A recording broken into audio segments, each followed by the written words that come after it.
We staan hier in Arnhem op de Skeerneweg. We gaan eerst even naar de familie Bos. Want zijn zoon, Seb Jaap, die wil heel graag zijn heid een pakketje aanbieden voor al het werk wat er voor hem dien had. En dit pakketje, ja, dat wordt aanbieden door de echte warme bakker De Jong in Dokkum en de Westrijn.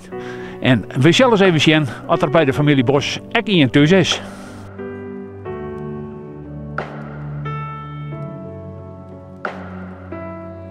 Wij zijn hier bij de familie Bos. Ja, klopt. In Arnhem. Ja, klopt. En jou bent toevallig Jaap Bos? Ja, klopt. Hey. Nou, dat is heel mooi. Ja. Wie heeft een pakketje van jou? En er is iemand die wil jou dat aanbieden. Jou persoonlijk. Heb je ook een idee wat dat wezen kan? Dat is ook net weten. Ik zou net weten waar ik nog vertellen ga. Jou zou net weten. Nee, absoluut niet. Oké, nou, ik moet jou zeggen, dit pakketje wordt jou aanbieden door jouw zoon, Seb Jaap. Want jou hebt tijden naar grens reizigen om hem te helpen met het huis. Klopt.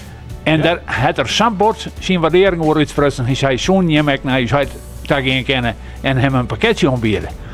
En dat gebeurt bij deze. Wat vind je daarvan? Nou, dat vind ik geweldig, maar dat ging net goed. Want ik bedoel, hij had dus al een reis komen bij en dus dan, hij deed eigenlijk net meer goed. En ik had mij met alle willen dienen, hè. Dus ik had er alles voor over van mijn zoon en van mijn man. Ja, dat is extra, maar het is toch wel mooi dat dit er even achterom komt. Dat vind ik wel een stukje waardering nog weer extra. Ja, geweldig. Nou, bij deze oorhandig ik jou. Nou, Alsjeblieft. hartstikke bedankt. En je meer nog dit tank? Ja, je nog daten. Ja, je mag er nog in komen. Nou, zo dan gaan wij ook over verder. Oh, oké. En wie wens je jou een goed uiteinde en een goed begin nou. in 2008. Je hebt net minder. En volle zon verder. Dankjewel. Ja, bedankt. Graag Ja, dat lijkt het erop. Verrassend dichtbij.